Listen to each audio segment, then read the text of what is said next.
Welcome back. We're finally getting Brandon Moreno versus Lone'er Kavanagh happening this weekend in Mexico DF, which I assume is Mexico City, right? If I'm not mistaken.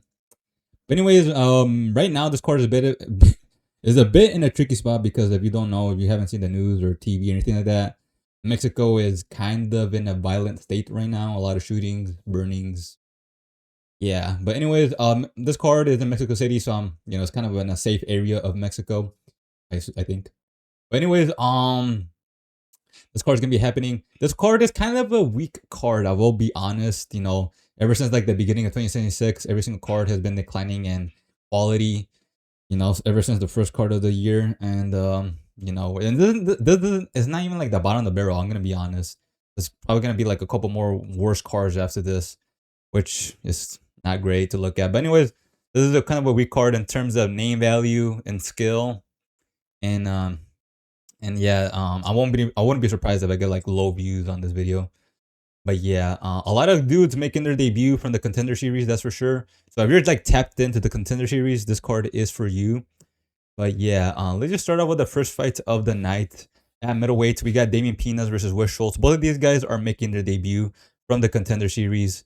We got this Pinas guy. Oh, I'm gonna call him Damien. I'm gonna avoid his last name because I do not know how to pronounce it. But anyways, this Damien guy, he is from Suriname, meaning he is from the same country as Rosenstrike, and we finally have a middleweight Rosenstrike. If you don't know what that means, I'm saying maybe if one day we can get Damien versus Ateba Gautier, who is at middleweight Ngannou, and we can get Ngannou versus Rosenstrike, the rematch at middleweight. If you've seen that that original fight, it was pretty funny. But anyways, we can see the rematch, potentially if Damien goes on to a winning streak and faces off with Ateba. But aside from that, I just want to say something also. This is Damien guy looks exactly like Bronny Jr. or LeBron James' son, if you don't know who Bronny Jr. is. Looks exactly like that dude. Like, LeBron James must have gone to this country and done some things because you got some explaining to do. He looks exactly like him. But anyways, Damien, this guy is a really good striker. Has a nasty 1-2 down the pipe. Has dropped a couple of his opponents with his 1-2. Good boxing fundamentals. Timing, has an understanding of his range, which is really important when you have power, and so that's really good. His grappling, on the other hand, when I've seen from the regional scene, is kind of okay. He does get taken down here and there a bit, but he does a pretty good job scrambling and getting back up.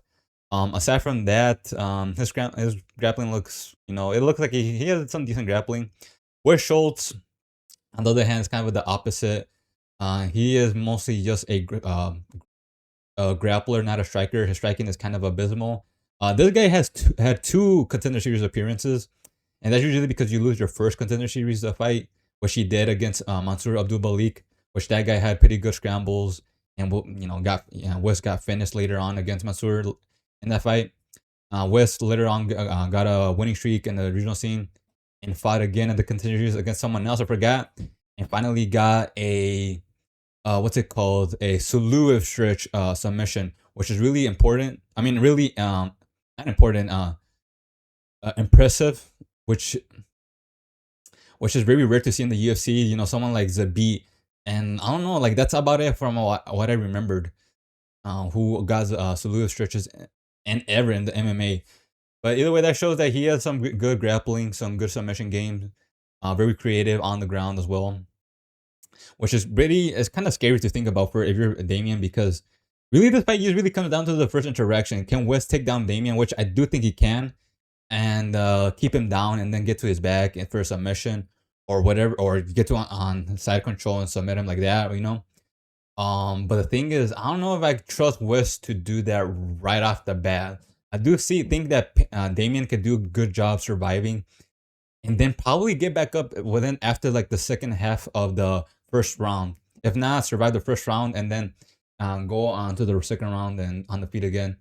And if this fight goes past, like I'll say, like past this first round, I'm gonna go with Damien. I think he can do a good job shutting down West on the feet quickly before West goes for another takedown.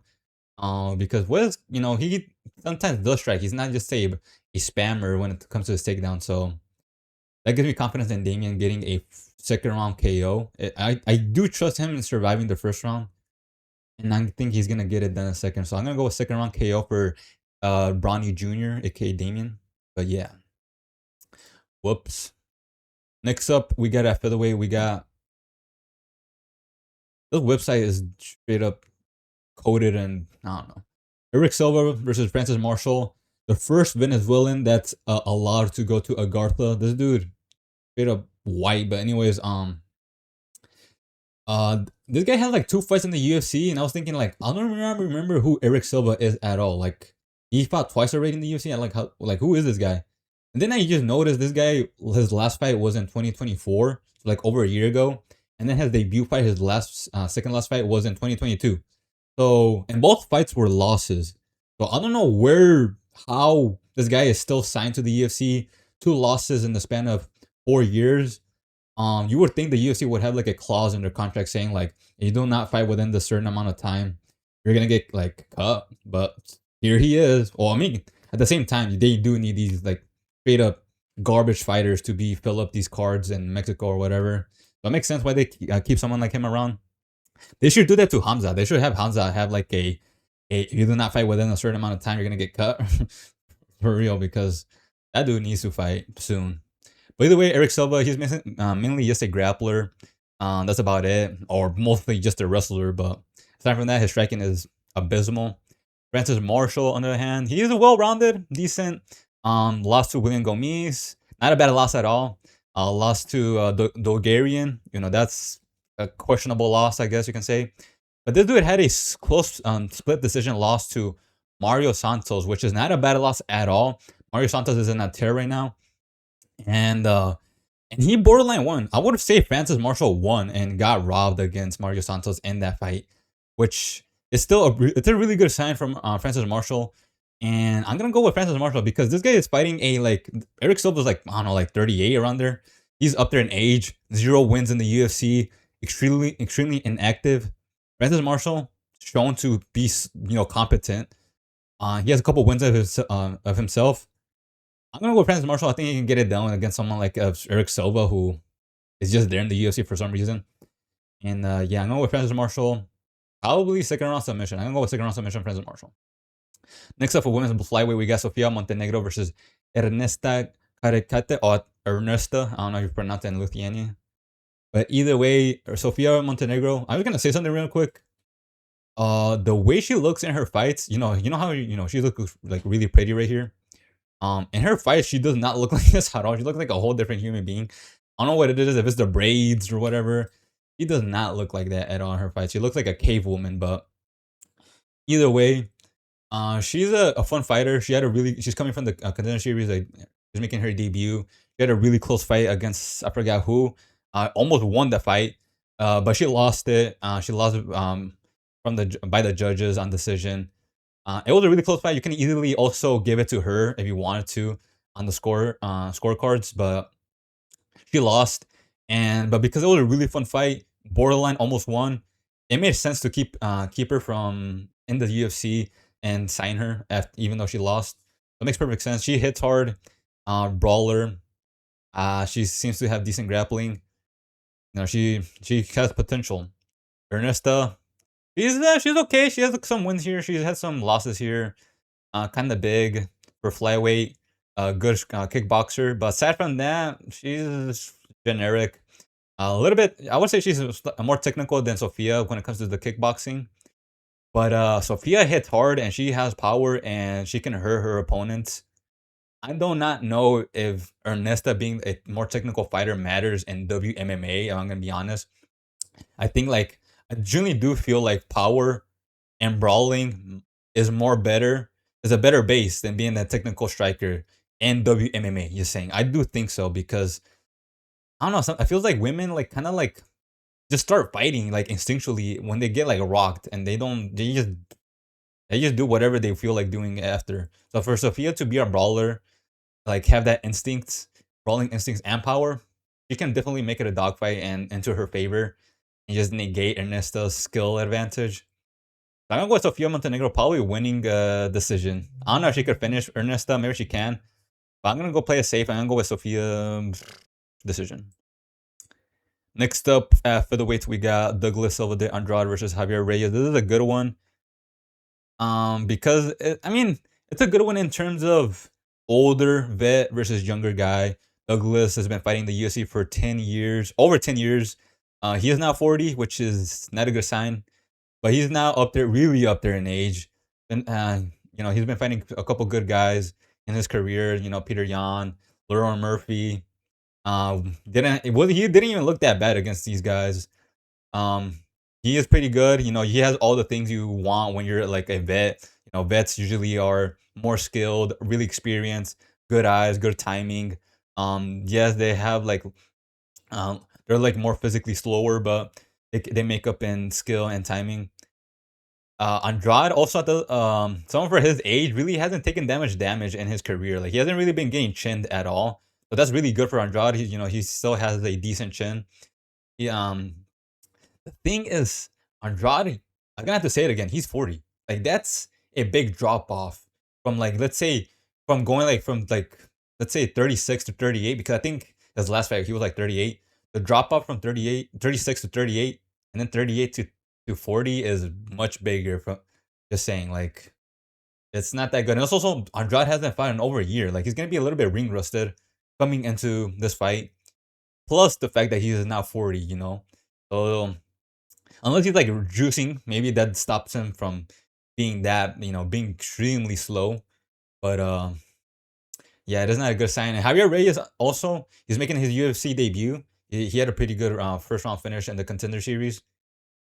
He hits like a truck. He hits really hard. He has a bunch of KOs in the regional scene. But the thing is, this is not really an up and comer. Like he is an up and comer, but this dude has like over 25 professional bouts in his career. Just saying, like this dude has a lot of fights, a lot of experience. He's 32 in his prime. This is not really a classic case of the vet versus the young up and comer. Not really. This is like the vet versus like someone in his prime that could have been in the UFC way longer than he should have been. Just saying. I don't know why this guy hasn't been in the UFC like a couple years ago. He definitely deserves to be at this level. So I don't know. Javier Reyes isn't really that elite, but also Andrade in his prime wasn't that elite. So and then you add upon the Andrade is 40 and he's out. Hasn't been active. Javier Reyes has fought like 4 times last year. He's very active. Javier Reyes, very active. I'm gonna go with Javier Reyes. He has a lot going for him right now. He kind of wants to get like a little bit rushed into the UFC. He is up there in age as well, relatively to the rest of like the new guys making their debut in the UFC. So I'm gonna go with Javier Reyes. I think he's gonna get it done. Probably a 3rd round KO, and that's why I got Javier Reyes. Next up at bantamweight, we got Christian Quinonez versus Chris Moutinho. This is exactly the epitome of what I'm speaking of. This card is just a weak card. We got Christian Quinonez versus Chris Moutinho. These guys have a combined record of like 1-5, and Christian Quinonez is the one with the win. He is a bit lucky to have that win, by the way, because he got to fight someone who was like 5-0 or something like that, or 1-5 in the UFC when Christian Quinonez fought him. So he got an easy layup win of this guy who himself is not that good. His stance is weird as well. Christian Quinonez, his stance is like so. It looks like he's holding marachas. Like I don't know what it is to explain. It's like instead of having like guard here or like at least somewhat having he like has his arms like all the way out. I don't know what it is, but it is a interesting stance he has. He does look a little bit weird as well. It kind of looks like the Jared Little Joker. I don't know what it is. He doesn't have face tats like that, but he kind of has like the exact same face, I guess. But yeah, he's a decent fighter. He has a quick lunge in jab. He didn't do that bad against Ronnie Barcelos in the grappling, but I think he got subbed by Ronnie Barcelos. But aside from that, he's I don't know, he's decent, I guess. Chris Moutinho, he is very unlucky. Unlike Christian Quinonez, who was lucky to have a can for him to get a win over, Chris Moutinho is the opposite. This dude made his debut against Sean O'Malley, and Sean O'Malley was like 6 fights well into the UFC. Like this was a well-adjusted Sean O'Malley. Chris Moutinho made his debut against, which is very, very bogus. But I mean, props to him. He showed up, fought a huge prospect, and got destroyed. Fought someone else after that, a can, but he got KO'd. A standing KO. He wasn't dropped or anything like that, but I would say it was a good stoppage. She was getting hurt pretty badly in that second fight. Got cut, of course. Made a run in the regional scene. Got resigned against Willmaker. And yes, Willmaker did lose his last fight. But this is a Willmaker that is, he's still very dangerous. He's still very good. Like, he has a lot of potential at bantamweight. So it's still, it was kind of bogus, I guess, for Chris Moutinho to fight Willmaker. But yeah, he's finally fighting someone who I would say is probably has his skill level right here. Someone who isn't that dangerous on the feet, isn't a dangerous grappler. So it's really good for Chris Moutinho to finally have like someone. I mean, he did got someone else after Sean O'Malley, but if Chris Moutinho has like a mentality shift, this is a winnable fight for Chris Moutinho. And I don't know, can Chris Moutinho beat someone like Christian Quinonez, who, even though has questionable striking and grappling, I don't know. Chris Moutinho is coming off. I mean, before the Willmaker was coming off a winning streak, while Christian Quinonez has been inactive and he's just been losing. Hasn't gotten a win in a while. So I don't know. I'm gonna go Christian Moutinho. I do think that even though he did lose to Willmaker, him going on a winning streak before that could boost his confidence and be like, you know what, maybe I could get a win over someone like Christian Quinonez and edge out a decision. So that's what I think. I'm going to go with Chris Moutinho getting a decision win against Christian Quinonez. Next up, women's bantamweight, we got Aileen Perez versus Macy Chaisson. Aileen Perez, the serial twerker.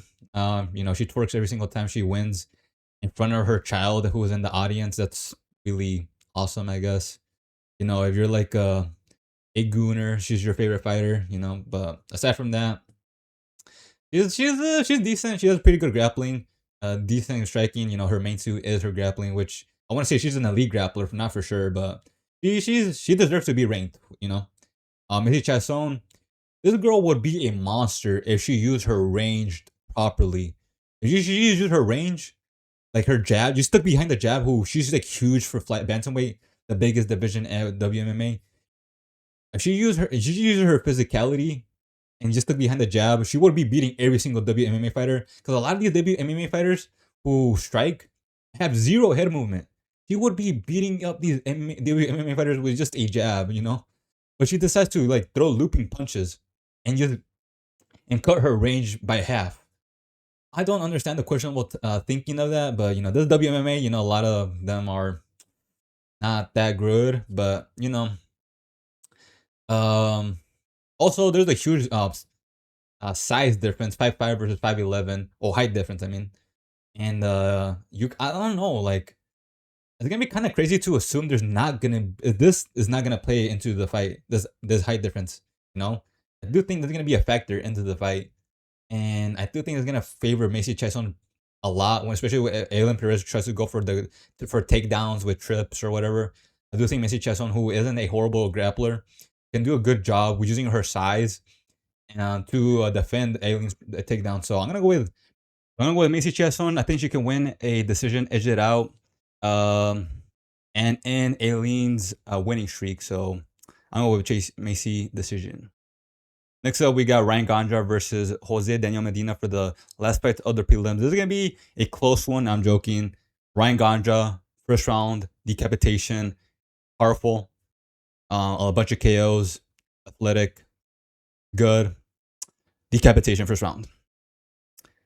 Bantamweight bouts, we got Santiago Luna versus Angel Pacheco. Santiago Luna, good, athletic, powerful. This is going to be a first round decapitation for Santiago Luna. First round KO, so. Lightweight bout, Emmanuel Rodriguez. The UFC they really want these Mexicans to win. But anyways, next up we got Emmanuel Rodriguez versus Kevin Borges at flyweight. This is gonna be I don't know. I feel like Emmanuel's probably gonna get it done pretty quickly. Kevin Borges doesn't really handle pressure that well. Kevin Borges is very aggressive on the front foot, powerful, good striker, good eyes, good timing. Emmanuel also comes from the AKA gym, which is where the gym of DC, Khabib. So I do not doubt this guy's grappling at all. I think he trained with DC and he was in DC's team for the Tough, which he did lose against some. I forgot the dude's name, but that guy is a really good grappler. The guy he lost to, really good grappler. But either way, he later on fought the Contender Series, got a good win, and he's very well rounded. As Emmanuel guy, I don't doubt that this guy He's gonna get past Kevin Borges. It's gonna be Kevin Borges only has one win against Ronaldo Rodriguez, who was extremely hyped for no reason. I don't know why that guy was hyped. Why was Ronaldo Rodriguez hyped after robbing Ode Osborne? Like, I do not know that Chihuahua looking fighter. I don't know, but either way, we got the real Rodriguez right here, the real one, Imanol.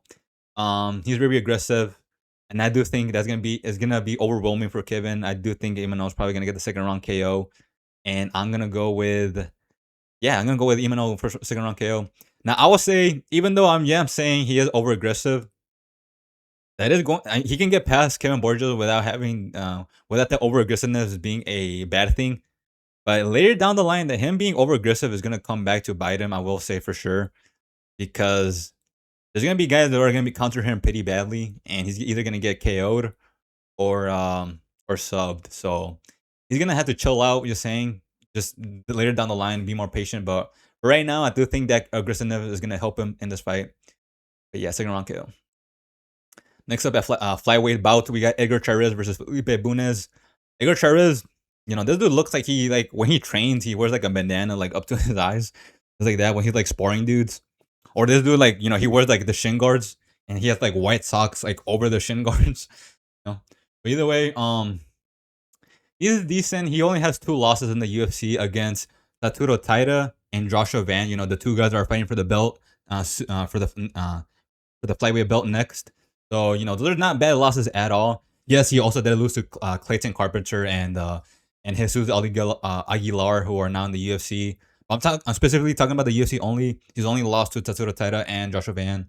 And he did pretty good against those 2 guys. He was able to drop both Tatsuro Taira and Joshua Van in their fights, respectively. And he had pretty good moments on the feet and on the ground. So, not bad performances at all. He went to decision with both fighters. Right? Well, I do not remember he got subbed by Tatsuro Taira, but he did pretty good. Beat some cans. But aside from that, he's not that bad. He has some good striking, some good grappling. Felipe Bunes also fought Joshua Van, but he got KO'd pretty badly by Joshua Van. Beat a can, and then also got also lost to what's his name, Rafael Esteban, who is not a bad grappler at all. He's a really good grappler, so not a bad loss for Felipe Bunes. The other thing, Rafael Esteban is I think he's undefeated in the UFC, but yeah, not bad losses at all for Felipe Bunes as well. But the thing is, Edgar Chairez looks way more better in his fights than Felipe Bunes. Like, when it comes to the striking, the grappling, not just by name value, like just visually, you can tell Edgar Chairez is probably more better than Felipe Bunes in their fights. And that's what I'm going to go with. I'm going to go with Edgar Chairez, probably third round sub. I'm going to go with third round sub for Edgar Chairez, getting it done. Next up at lightweight bout, we got Daniel Zellhuber versus King Green. This was a interesting one in terms of Zellhuber. He's just frustrating to see him fight. He comes out of the Extreme Couture gym where a lot of those guys are, they spar fight. That's a big complaint that a lot of fans have, that the Extreme Couture gym fighters are very spar heavy. They don't get finishes when they fight. Sean Strickland just got a finish over Fluffy. He comes from the Extreme Couture gym, so that kind of proves that they're not all the time sparring fighters, but it gives me a bit of confidence. I also did pick Sean Strickland to be Fluffy, by the way, just to let you know. But anyways, Zellhuber, very talented, very good, big for lightweight. He has a lot of potential. It's just this dude needs that killer instinct that he kind of lacks, And that thing is the reason why he lacks killer instinct is one of the reasons why he loses some of the fights he shouldn't be losing. He lost his debut fight. Well, I don't remember his debut fight, but either way, he's losing some fights that he shouldn't be losing to Michael Johnson. He's really good. He's way more better than he should be right now. It's just, dude, I don't know. I don't know if he should change gyms or not, but this dude is way more better than what he's showing. He has a really nasty knee up the middle, which he lands constantly on his opponents. He could definitely landed on King Green, who leaves his chin kind of exposed all the time and does duck down at times. So the opportunity is there. So Huber has a really good timing on that knee. But the thing is, King Green, he's decent for right now for where he's at in his career. Got a win last time against a debutant who's not Zellhuber's level. Green has been losing to finishers like Rufi, Jalen Turner, Islam. I guess you can say Patty, but that one was more of a King Green being dumb. So, but either way, King Green has he's not losing entirely like horribly. But he's still decent. He can still pose a threat to Zellhuber, who even Zellhuber, who doesn't have killer instinct, can sometimes just lack fight IQ at times as well. Like, it's just, like, don't even think about the killer instinct. Just this dude just sometimes just be doing things that don't make any sense. Letting his opponents survive and let them cruise to a win. Like, it's just like, what are you doing, Zellhuber? But either way, he's not entirely a like unable to get a finish. He does have one submission, and the thing is, right now, right here, he's 26. He's still very young. He can improve a lot, and that's what gives me confidence in Zellhuber. Aside from Sean Strickland getting a finish, I'm gonna go with Zellhuber. I do think also stylistically he has the upper hand. King Green smaller, 5'10", Zellhuber longer, taller. King Green leaves his hands low, so Huber can land a hit kick, can land a knee. He can just use his distance. So he has a lot of ways to beat King Green, and I'm gonna go with Zellhuber being a better version since the last time we seen him against Michael Johnson. He's still very young. He can improve every single time he fights, and that's what I'm gonna go with. I'm gonna go with Zellhuber winning his next fight, and I got 3 Mexicans in a row, or no, 4 Mexicans in a row winning, which is no, which is I don't know. It's kind of weird, don't you think? Like, I mean, the UFC is doing this on purpose. They're giving Mexicans easy, winnable fights for hype, I guess. To hype up the Mexican crowd. Ooh, even though I would prefer actual good fighters over fighters that represent my country or my people or whatever. I look at Ilya, I'm like, that's me. Or I look at Alex Pereira, that's me, or whoever else. But I don't know. I would rather have a fighter that's actually skilled over a fighter that's ass and who's fighting bums, like who's like winning against bums. But yeah, that's what these cards are meant for. But either way, Zellhuber is probably gonna be King Green if he improves, which is not kind of smart when picking fights. But you don't want to base things off stuff you don't see. But yeah, I'm with Zellhuber decision. I'm gonna go with Zellhuber decision. Next up for the co-main, we got Marlon Vera versus David Martinez for at bantamweight. This one's a okay one. David Martinez, he's been getting a push a little bit too quick in my opinion. There's nothing wrong with being pushed in the UFC. Like Alex Pereira or Hamza or Islam. There's people always complain about them being pushed by the UFC, which I don't see as a big deal in terms of if you're winning, then you deserve to be pushed. Don't you think? You are clearly are much higher level than the rest of your opponents. So why not just push them? And so Dale Martinez, he in his second fight into the UFC fought number 9 ranked Rob Font, which is a pretty good win. There was moments where he almost got finished by Rob Font, but was able to survive and edge out a win. Very good by Dale Martinez. But yeah, he got past Rob Font. But the thing is, Marlon Vera is clearly a much higher level fighter than Rob Font in terms of fight IQ. And just size. He's much bigger than Dale Martinez. Dale Martinez is 5'5". Marlon Vera is 5'8". He's gonna have the size advantage, the reach advantage, the range advantage. He's very good as well. He has a chin. He can push forward. The way he fights is kind of like Sean Strickland-y, as in he good chin, marches forward, constant front foot pressure, and just breaks you down. That's how Marlon Vera fights. And I do think stylistically this will be pretty hard for Dale Martinez. He does have the speed advantage, Dale Martinez, but the thing is, Dale Martinez on the feet loads up on his punches and constantly throws power punches, like looping punches. While Marlon Vera kind of sticks to the jab, to the crosses. He does throw some hooks here and there, but for the most part, I do think Marlon Vera is going to be able to outland Dale Martinez on the feet, and then break him down with chopping leg kicks. Being much longer and be able to land those leg kicks from a farther distance. The first round is gonna be kind of interesting. I do think like Martinez with his speed advantage will be a little bit too much for Marlon Vera, a little bit overwhelming. But I do think Marlon Vera is gonna be able to adjust to Martinez's speed and slowly start to break him down and create that snowball effect into the late first round, into the second, into the third, and beat David Martinez by decision. I don't see Marlon Vera finishing David Martinez. Maybe he does. He drops him, hurts him after a while after landing probably a bunch of consecutive strikes. and then hurts him and gets to his back and submits him. But I'm gonna go with Marlon Vera getting a decision win, and yeah, I'm gonna go with Marlon Vera decision. So there you go. Now this one right here, the main event, Brandon Moreno versus Lone'er Kavanagh. Do I even have to go over this fight? I'm gonna be genuinely honest. Do I even have to go over this one? Like, let's be for real. Do I have to analyze this one? Moreno, Lone'er Kavanagh. This was not even the original booking. We had Asu Almabayev as the original booking. That one would have been a banger. Brandon Moreno, he struggled against the grappling against Tatsuro Taira. I could probably say Asu Almabayev is probably like close to Tatsuro Taira's grappling, and he's very good. He has pretty good striking, so he's gonna be facing like a well-rounded version of Tatsuro Taira with like slightly less, like not as good as grappling. So it's gonna be a really interesting bout. You're saying, but the thing is, he pulled out and Lone'er Kavanagh stepped in.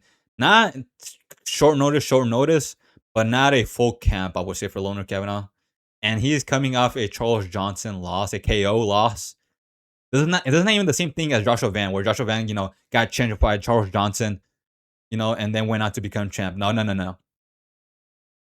Joshua Van got chinned by Charles Johnson and went on like on a 4 or 5 fight winning streak, and then challenged Royval, and then challenged Pantoja after that. Lone'er Kavanagh, this dude is coming straight exactly off a Charles Johnson KO, and then he's gonna be fighting someone like Brandon Moreno, who is 10 times better than Charles Johnson. This is like there's really nothing. Like, listen, this is coming from the same person that picked Justin Gaethje and Sean Strickland to beat their opponents. Those two guys were like pretty big underdogs, betting wise and fan wise. A lot of the majority of the fans thought Patty and Fluffy were going to win the fights. But the reason I picked Justin and the reason I picked Sean Strickland was not because underdogs always have a chance or whatever. No. It's because if you know MMA and if you know fighting and you can know what you're looking at when you're watching the film, you can be like, oh, this guy has it here. Like definitely Sean Strickland can win against Fluffy, or Justin Gaethje can definitely beat Paddy Pimblett stylistically. There is nothing here telling me that Lone'er Kavanagh is gonna beat Brandon Moreno. Like, he's been going to wars with guys that are like not even as good as Brandon Moreno before the Charles Johnson fight. He was going to wars. His grappling is decent, but nowhere near Tatsuro Taira's or Pantoja's level or Feige's level. Brandon sub Feige. Lone'er Kavanagh is not gonna be like that, or his striking. Brandon Moreno. Lone'er Kavanagh striking is not nothing new that Brandon Moreno has seen, right? Brandon Moreno's striking is pretty new for Lone'er Kavanagh, especially because Brandon Moreno, the way he strikes is pretty tricky, kind of hard to adjust to it. I don't know. It's like there's really nothing that tells me Lone'er Kavanagh has anything over Brandon Moreno. Brandon Moreno checks off every single box. When it comes to being in his prime, Brandon Moreno is in his prime. Lone'er Kavanagh is still pretty young. In his prime, was champ, fought better opponents, experience, more well-rounded, way more skilled. Like Brandon Moreno hasn't been getting like chinned or anything like that. It's not like Lone'er Kavanagh, could like one touch him, like just touch him and Brandon Moreno goes down. Lone'er Kavanagh has to really land that one, puncher's chance, punch or strike. He really needs to land that to win this fight. Aside from that, he has nothing. Like, the only reason you're even picking Lone'er is because you're either a Lone'er fan, you're British or English, whatever, or you just like an underdog story where like, oh, the guy that everybody thought was going to lose managed to win against the bigger, better fighter. That's really it. There's nothing, and then none of that matters to who wins a fight. None of that matters really. Brandon Moreno going to be Lone'er Kavanagh. I'll probably submit him in the second round. I can see him. I don't see Brandon Moreno dropping or finishing Lone'er Kavanagh like the same way Charles Johnson did it. I do think Brandon Moreno, the way he strikes, is a little bit more point striky in a way, and so I can see him hurting Lone'er Kavanagh a couple times here and there, but not finish him. But I do see him getting to Lone'er Kavanagh's back and submitting him. A hurt Lone'er Kavanagh, or Lone'er Kavanagh goes for a takedown and makes a mistake, and Brandon Moreno gets to his back and submits him. Like that. There's really nothing that tells me Lone'er Kavanagh got this or anything like that. You're literally, the only way Lone'er wins is by luck. which I don't think exists. It's just really this is a huge mismatch. So yeah, I'm gonna go with Brandon Moreno. Logically, he should win this second round sub. That's what I got. And yeah, those are all my picks. If you think differently, if you think, oh, someone got here and there, I missed a point or something, let me know in the comment section below so we can have a discussion. And thank you guys for watching. Like and subscribe. And goodbye.